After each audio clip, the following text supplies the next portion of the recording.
It's real. It's real. You know the deal. You know the deal. Come on. Hey, it's Shanté. And I'm Natalie. Welcome to What's the Deal, a podcast powered by the Norfus Firm. At the Norfus Firm, we solve people problems, working with employers all over the world in different industries on DEI and HR issues.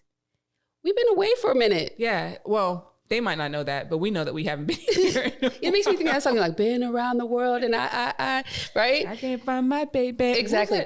Who's the...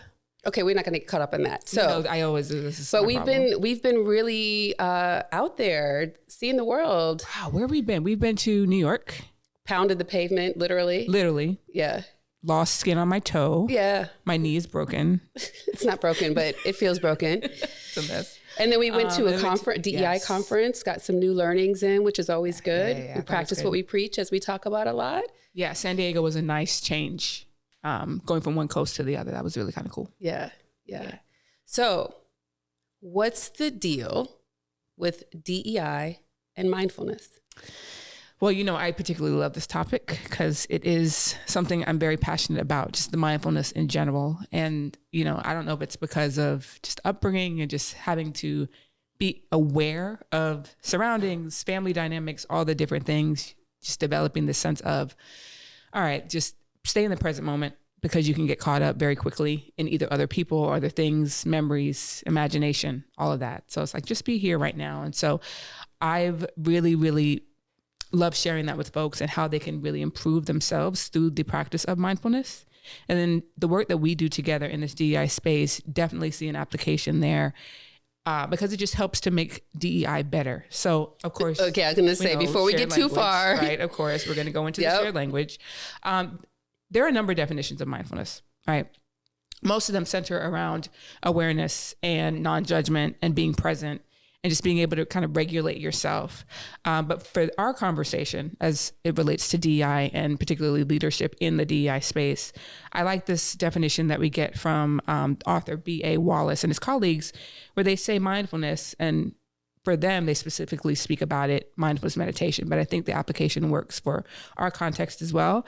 It's a self-regulation practice focused on training attention and awareness with the goal of bringing mental processes under greater voluntary control. And so I love that because there are a couple of things that it really hits on. It's the self-awareness. So what's happening with me, which if you have been watching any of these couple of last few episodes, I always talk about how are you showing up, what's going on with you emotionally, energetically. So it's that part, it's the training or the practice, which, you know, as a yoga teacher, I'm always big on what's your daily practice. How are you really sitting with yourself? How are you showing up for yourself in ways that allow you to understand yourself a little bit better? Which again speaks to the awareness and the attention.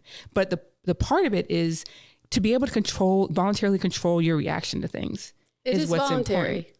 It is voluntary. Because, you know, we hear a lot, they made me. I always hear someone say that, you made me mad. Right. They made me do that. Right. And it takes away that choice because it is voluntary. Now, I'd like to tee up my next question for you with just a little story about why we even thought we need to do this now. Yeah. You know, we went to this DEI conference. There were a lot of topics covered, really great topics.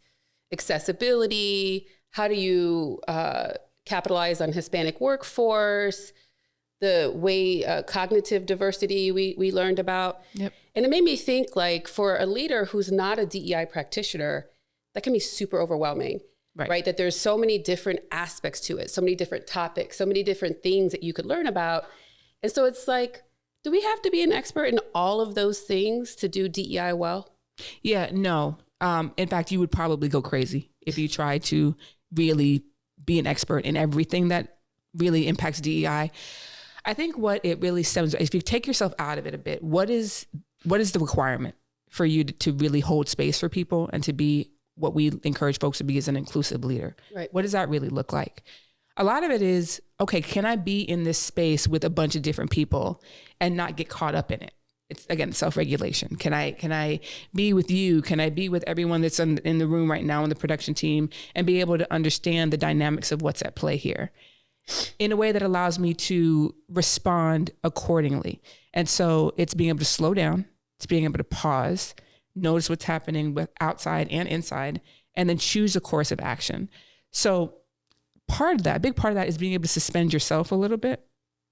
You acknowledge what's happening, of course, but you don't let yourself overtake a situation. So, people are showing up with their own stories and their own origins of their origins, and they're just showing up with, whatever mental concerns that they're having at the time, emotional concerns that they're having at the time, just their experiences that they're having in the world. And you're supposed to manage all of these things as a leader.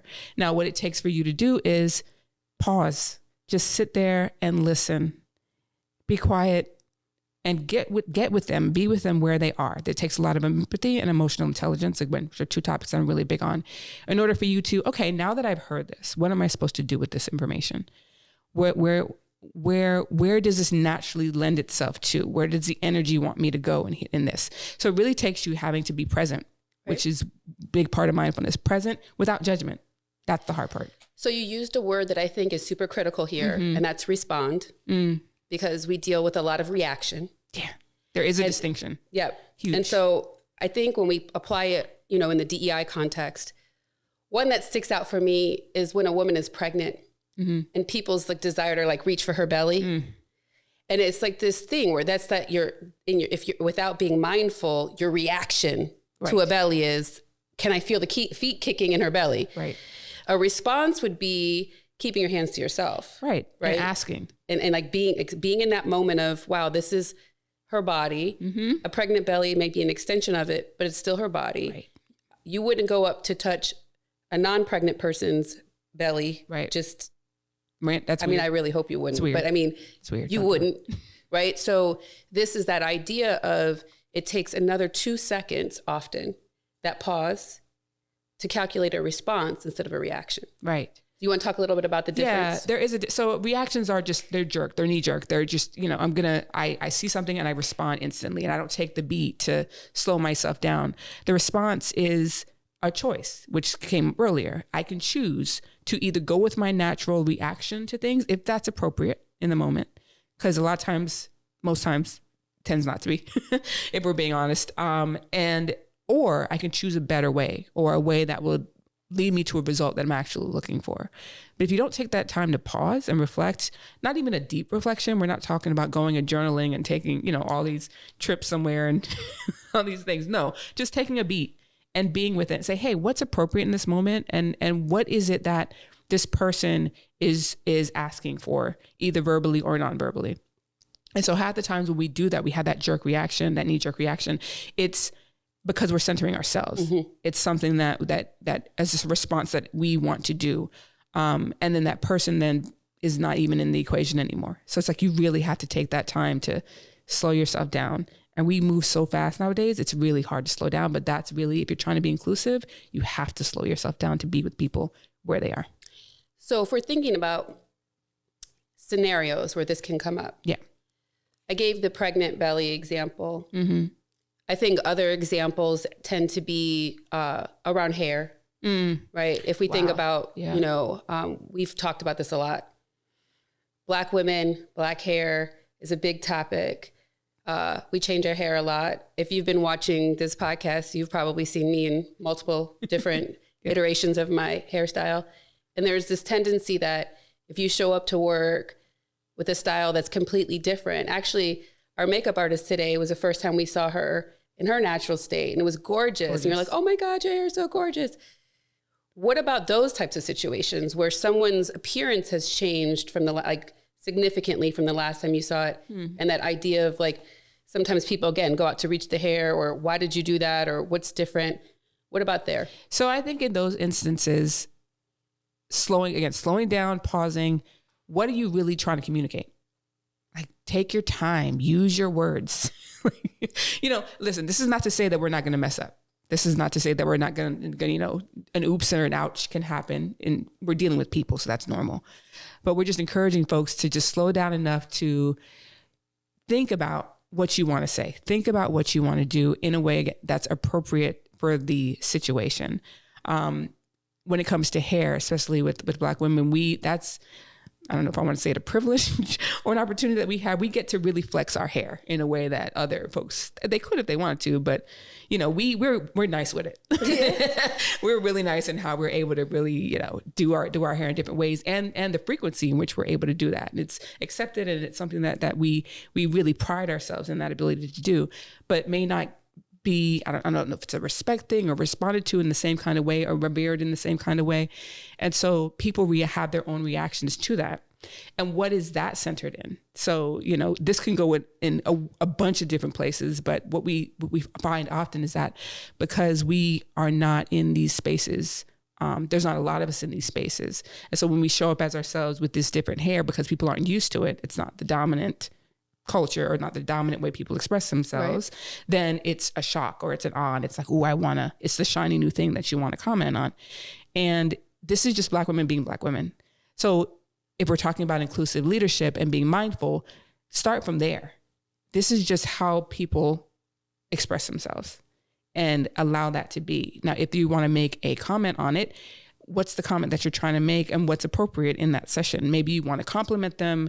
Maybe you want to, there's something about it that really is attracting you to it. Speak on that, but don't make it about like, you know, something that just seems completely weird, like it's out of the ordinary and all that. Don't do that. So it brings up the flip side, which I talk about a lot. So I think sometimes then what we're talking about could lend or give the impression that we're saying, don't ever ask, don't ever talk to people about these things that seem different to you, right? Because that's kind of what happens is people are coming from their experience of not seeing women in their lives switch their hair a lot and do all these different styles. So then it's like, again, don't treat people like that's weird because you're not accustomed to it. But we're not saying don't talk about it. Sure. And I think that the thing that this all kind of comes down to is those layers, right? Of getting to know people. So if this is an employee who's been with you 2 weeks and you haven't built trust, you probably aren't going to start diving in like, oh, it's kind of cool. Your hair was that way yesterday and this way. Like, I'd love to learn more about that. Great question for someone that you've worked with and established some kind of rapport, because we can learn from each other. Sure. Right. So it's totally appropriate when you're coming at it from a learning curiosity standpoint, not curiosity like you're weird, but curiosity like, I'd love to understand more about this. Right. When you've developed that rapport, and that's that mindfulness piece, right? Where are you in this place? And I talk about this a lot when it comes to like interviews. People start diving into like really wild questions with folks because they're curious. Typically in an interview, people want to know, do I like this person? Will I want to work with them? And so you're asking like, do you have kids? Are you married? All things in the United States that you can't ask. Right. And so it's that idea of, what do you really want to know? Like you're saying, what is it you're really trying to understand? And ask those questions. Because if, for example, you're trying to hire someone to be your content creator, well, you want to probably see some content they've created. Sure. Right. And then you want to dig into that. And I always tell people, when they're giving you those responses, you're going to figure out whether you like them or not in their response. Sure. Like, will you be able to vibe with them? Because obviously you shouldn't be making an employment decision solely off whether you like somebody. But bottom line is, will they fit? And so I think that same sort of logic applies here.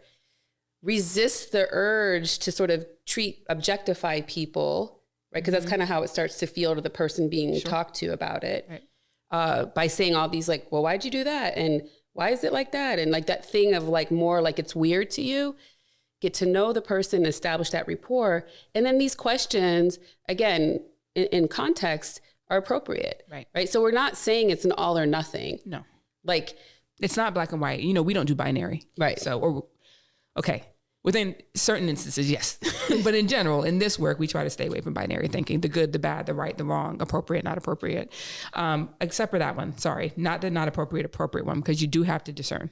Discernment is letting you know when you should say something, when you shouldn't, by reading the room. So that's one that you should definitely stick with. But the other ones, throw them out. Yeah.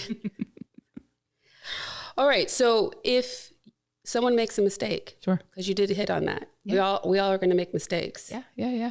Then what? Acknowledge it. Start there. Always acknowledge it. We come from the framework of do no harm. So once you've done something and it has harmed someone, simply acknowledge that has occurred. And then after that, take some time to figure out, okay, what was it about this that was harmful? Then apologize, say sorry, and that's it. Please don't add any sort of conditional, sort of backhanded apology. Like, don't do that. How many? I mean, and I just want to. We will end here, but I just think it's really important. People mess up. Yeah, we are human. We make mistakes. I can't tell you how many times I see those, like if a star has to apologize for something they said in a lyric or whatever. I'm sorry if it offended someone when you already know someone was offended. Clearly. So that's disingenuous. Don't do that. I'm sorry, but this is what I meant. Also undercuts the apology. Don't do that. It's uncomfortable to say, I apologize, period.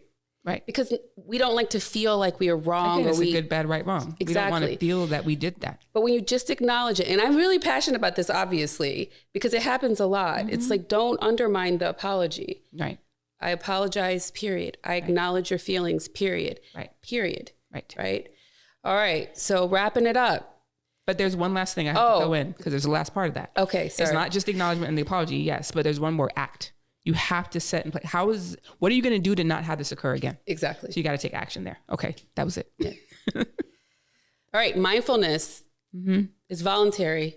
Yep. Something you choose, being present in the moment. Present in the moment, self-aware. We do not have to be experts in every area of DEI to be good at it, right? If we're mindful and we're thoughtful of that. And if you make a mistake, acknowledge it and act. Apologize and act. Yep. All right, we'll be back. We're always happy to have you here with us on What's the Deal. See you soon. Bye.